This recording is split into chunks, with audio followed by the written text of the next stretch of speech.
Good evening. I'd like to welcome you to the first night of the Chattanooga Festival of Black Arts and Ideas. You are officially part of history. Yeah. So definitely make sure that you post, talk to the actors and things. Just want to let you know this is going to be a stage reading of one of Charles Patterson's plays that he's written and actually has produced and had on stage in complete regalia in terms of the actual stage itself. But without any further delay, it is my pleasure to introduce the playwright, the actor, the director, the producer, the man with the plan, Mr. Charles Patterson. How's everybody doing? Good, good. First, let me say thank you, Rick, for allowing us to do this production here, and thank you for being here at the first annual Black Arts Festival here at the Theater Center. Well, let me say this. Don't Suffer in Silence is very dear to me because it's a production that most of you all know about child sexual abuse. And the thing is that one thing that we always want to do is watch and take care of our children.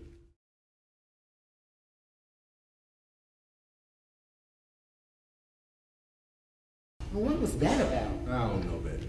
Frank, do you know what Tanya asked me on the way home? What? She asked me what would death be like. Why would she ask you that? Well, I don't know, but it bothered me. I mean, there's something you don't expect to hear coming out your little girl's mouth. What did you say? Well, what could I say? Hell, I was scrambling for words. Come in here, Tanya. Have a seat. Tanya. Listen here.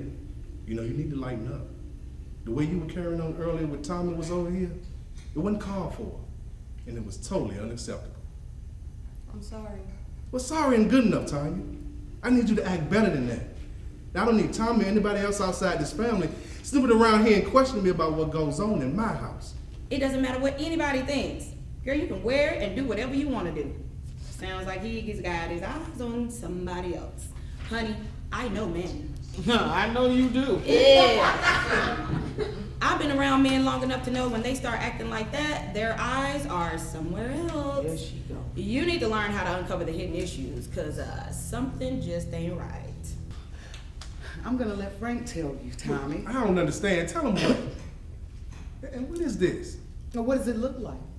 Looks like a diary to me. Well, Frank. it's not mine. Well, I know it's not yours. Belongs to Tanya. Well, what you want me to do with it? Read it. Excuse me? You heard me. I said read it. Joanne, I don't have no time for Read it, Frank! For what? I'm not reading that. For God's sake, Frank, just pick it up and read it. Can somebody tell me what's going on here? Look, Tommy, look, why don't I just talk to you another time? Oh, okay? hell no. No, Frank, Tommy ain't going nowhere. Nope. He's going to stay here and he's going to hear every bit of this. Mm-hmm. Oh, Frank, how could you? could I what, How Joanne? could you do this? I don't know what you're talking about. You do know what I'm talking about. No, I don't. Frank. What are y'all doing? Look, it's pretty obvious right now, Joanne, that you ain't feeling too good. No, I'm not feeling too good right now, Frank. I'm sick. I am sick. I am sick. I am sick. Why, Frank? Why would you do this? Why would you molest your own daughter?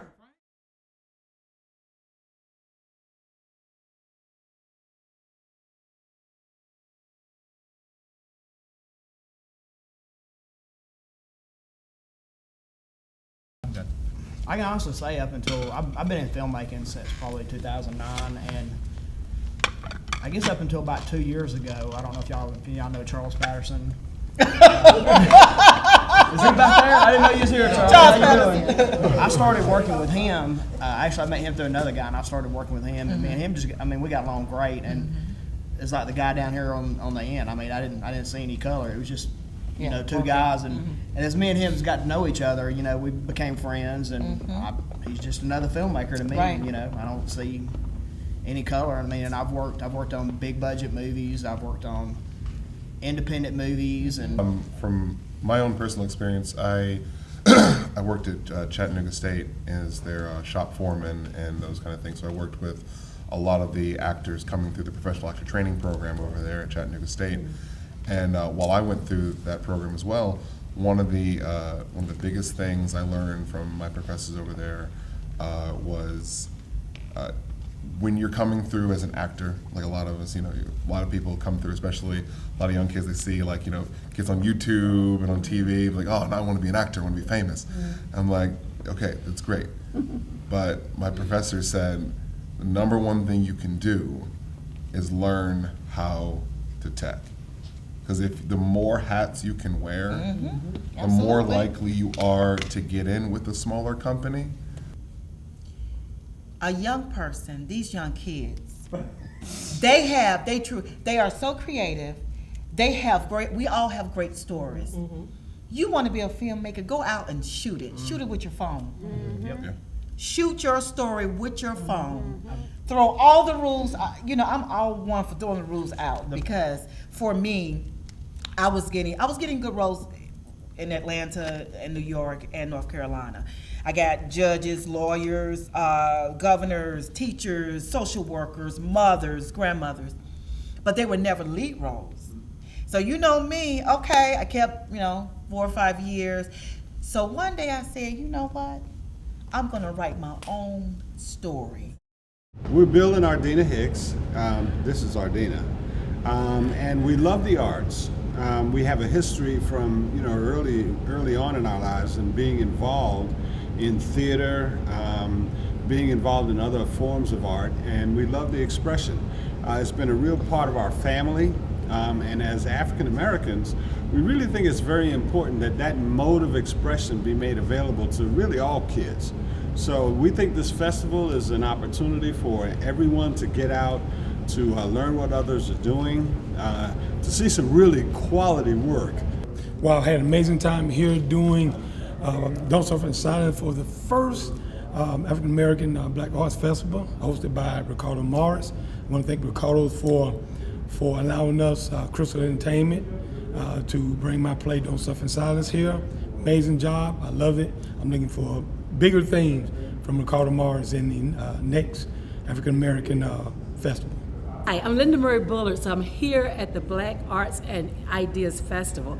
My experience myself, I just came out of the film, by my friend Sheila Warford, and that whole experience, I love that I didn't get to see her movies earlier, so I got to see them here, but this whole bringing equity to our students, that's the conversation that happened after the film, and that's the conversation that this whole 6 days of experiences is about. It's about making us aware of what's available here in Chattanooga. And so for that, I love that idea. I love the fact that people talked about the behind the scenes and how we can teach our young people how to not only be in front of the camera and be in the having work in front of the camera, but there are several people behind the scenes that they don't even know that's there. So if we can increase that awareness here in Chattanooga, and if this festival does nothing else, if it has 1 or 2 kids that find their spaces behind the camera, then I think it will be a win.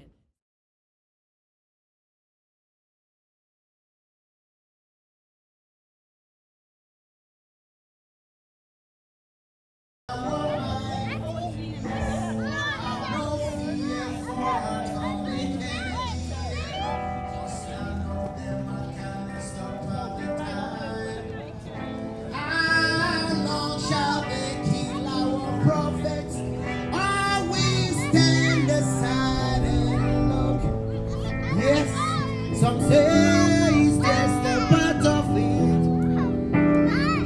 We got to fulfill the book. Oh, won't you help to sing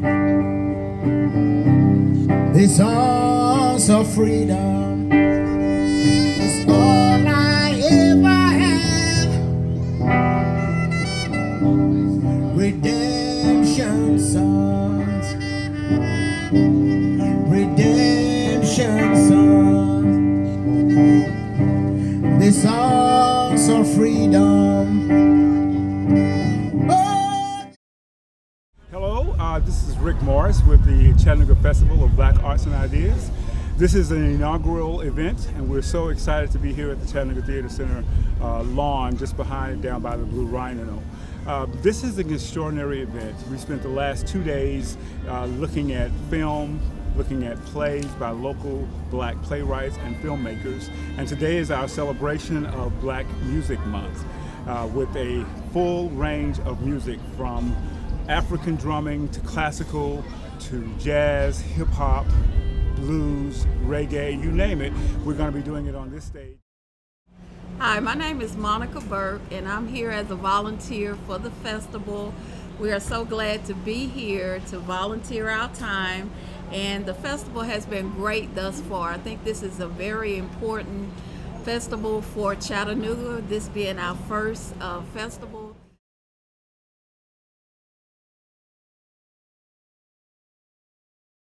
So my name is Tarina Whiteside, and this is my business. I make clothes.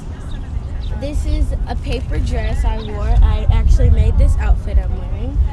I make head wraps you can wear around your head, clippies like the one I have in my hair, aprons for you to cook in, and also I make wispies you can wear around your wrist, ankle, or in your hair. I hand make everything. That's a dress that I put paper on, so it's basically just comes like just creation, I guess. Okay, we'll talk about the festival. This festival is for Black arts to like support all the people, African Americans who have businesses, and like especially young people, because I'm the youngest business owner here, and that's really cool to me. My name is Eric Green. I self-titled myself a contemporary nail artist. Other than these works here, I do stuff in mind for people that have contemporary homes, condominiums. I'm like a Jackson Pollock with nails. But some of the works I got out here today are some of my first works. I do a lot of personalized work. Really thankful for Ricardo Morris. He's a neighbor of mine, and I'm really thankful for him to actually have this festival, and hopefully next year there'll be a lot more artists.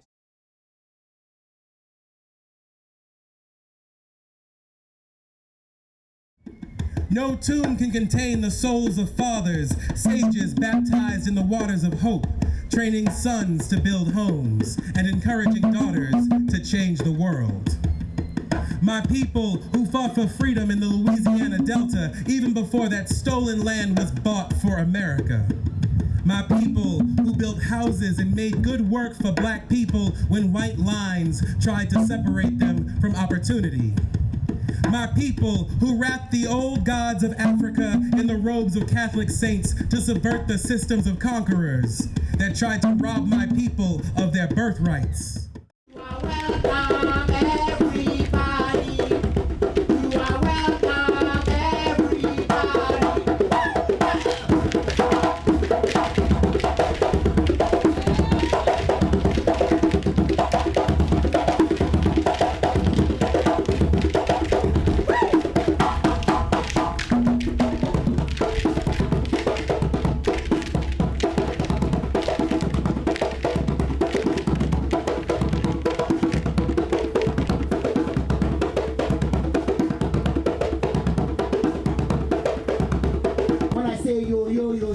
You repeat after me, all right?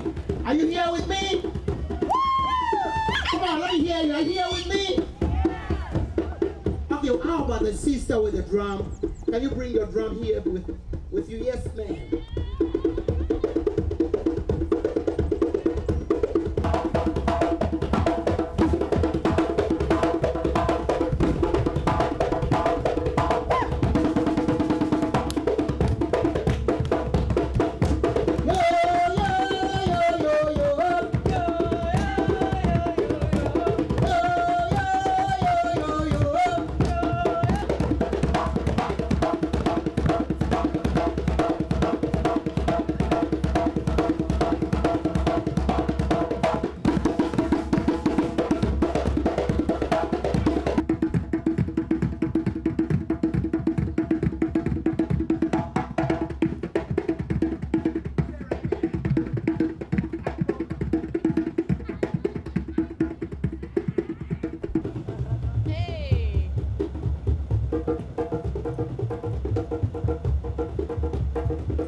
Thank you so much. It's a pleasure to be here. I'm Kevin Adams, Senior Pastor of Olivet Baptist Church, Chattanooga, Tennessee. Likewise, it is a pleasure to be here, and I want to thank Rick for all of the efforts that he's put in to make this first festival such a success, and I know we're going to build on it. But my name is Ternay Jordan. I'm the pastor of Mount Canaan Baptist Church here in Chattanooga. Yeah, likewise, just to reiterate the sentiment, I think besides these two gentlemen, it's a humbling honor to be invited to speak on this, and certainly not the expert, but I'm grateful for not just one of the gifts, I guess, that the Black Church has given to America is not yet realized, I think, as fully as they should and could be. But my name is Josh Woodrow, pastor of Bridge City Community, the church in South Chattanooga. And just a bit about me, I am the co-director of the Missions Office of Truth, Lament, and Prepare, as well as I speak. I'm a consultant, and I'm trying to finish remodeling a house in St. Elmo, which is taking a lot of my time. I'm hoping to finish within the month. There are these moments, I don't know if But we're all from the continent of Africa. Yeah, well, that's true. Every living person is a derivative of the African genome. Everyone in the room is, in fact, an African. So there are these moments, occasionally, in African American churches where, near the end of the sermon, the piano begins to echo the cadence of the person preaching. I've never been in the pulpit when that happened. What is it like to be enraptured in such a moment where the piano and the sermon are working together? What is that like?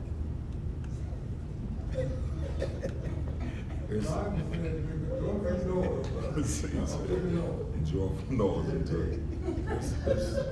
It's called a celebratory moment.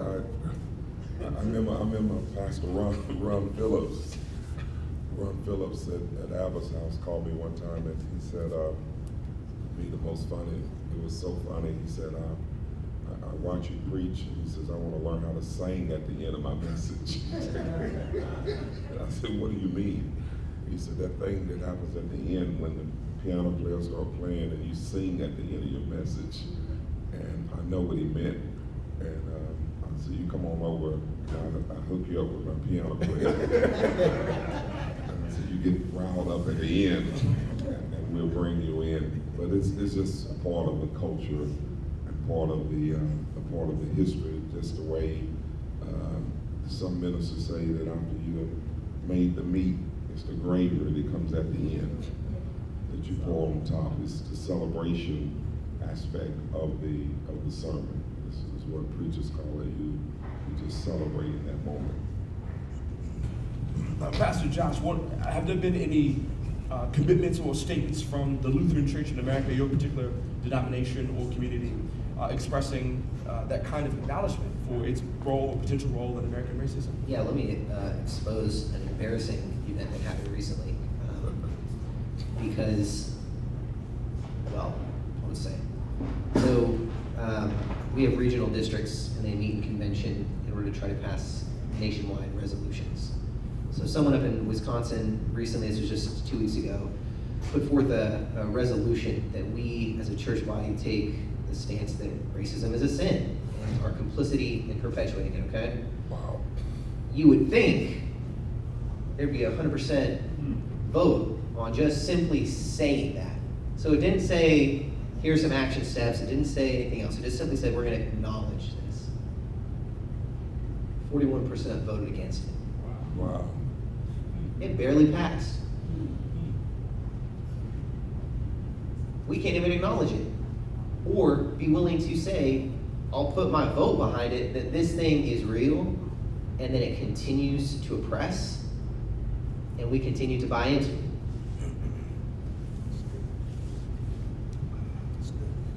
I know, man, that's what I'm saying. Like, I've yet to hear of a disease being cured when it's not yet been identified.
reaches to me, reaches to me, reaches to me.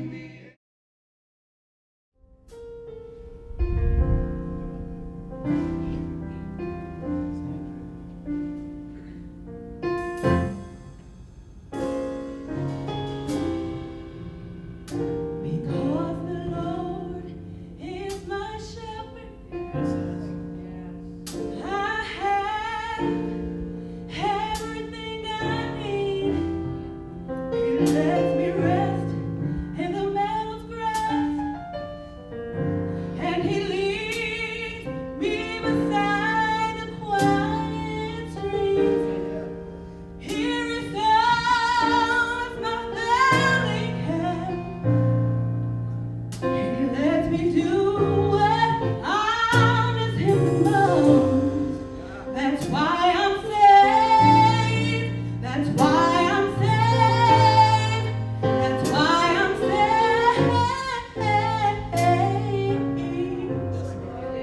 Saved in His arms.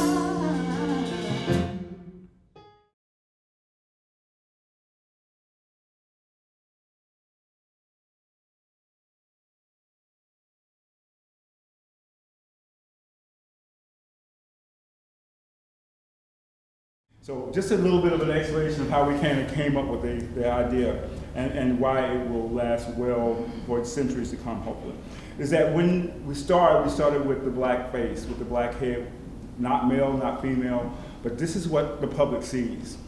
And a lot of times this is what the public is afraid of this black face. What they don't see is what's inside. They don't see the music, they don't see the dance, they don't see the literature, they don't see the feelings and the emotions that come along with the arts that's inside of us. And what happens is that all the other chaos around us keeps us oftentimes from being able to express ourselves with what's inside of us. So we're left with just that for the public view. And so all this is the chaos, this is racism, it is poverty, it could be a lack of education, it could be a struggle with education. So all those things that are exterior things that kind of oppress and hold us back and keep us from fully realizing who we are, both artistically, but humanly. And so that was how that came out. The other part of why we've dubbed these as modern day hieroglyphics, as a tribute to our African roots with Egyptians. And so within this, you will find different symbols that mean different things. And I'll start with the Juneteenth. We have the broken chains, which were shackles, and a common symbol for Juneteenth. The Walnut Street Bridge is here because we're looking with local artists, and that's one of the landmarks that we have here in Chattanooga. Film. We were dealing with Sheila Wolferts as a filmmaker. And so the idea is that when we're talking about film, in years to come, this becomes a symbol for everything that we talk about in film. You know, so there is in the state, we have our own culture, we have our own art, and this is my hometown. I was born here. I was born in a black hospital here.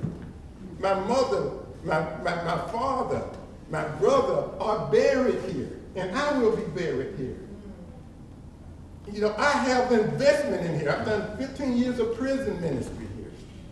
You know, I've taught almost 1,000 students here, and I'm tired of telling kids, you gotta leave Chattanooga to be a musician. You gotta leave Chattanooga to be an artist. You gotta, how many have told kids that before, black folks? That's what we tell them, you gotta leave Chattanooga. And so I am so excited about the renaissance that's happening right now. You know, something good can happen here. So that's why I'm here. So I'm talking too much.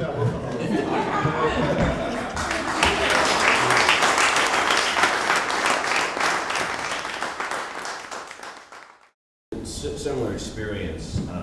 I'm originally from Brooklyn, New York, so I'm a northerner coming down here. And it's one of my mottos and one of the things that I was taught by my mentors was one of my mentors, Ricardo from Chicago, told me, you have to remember, as an artist, nobody invited you to be an artist. So pretty much he put the earnest on me. If you want to do it, it has to be you.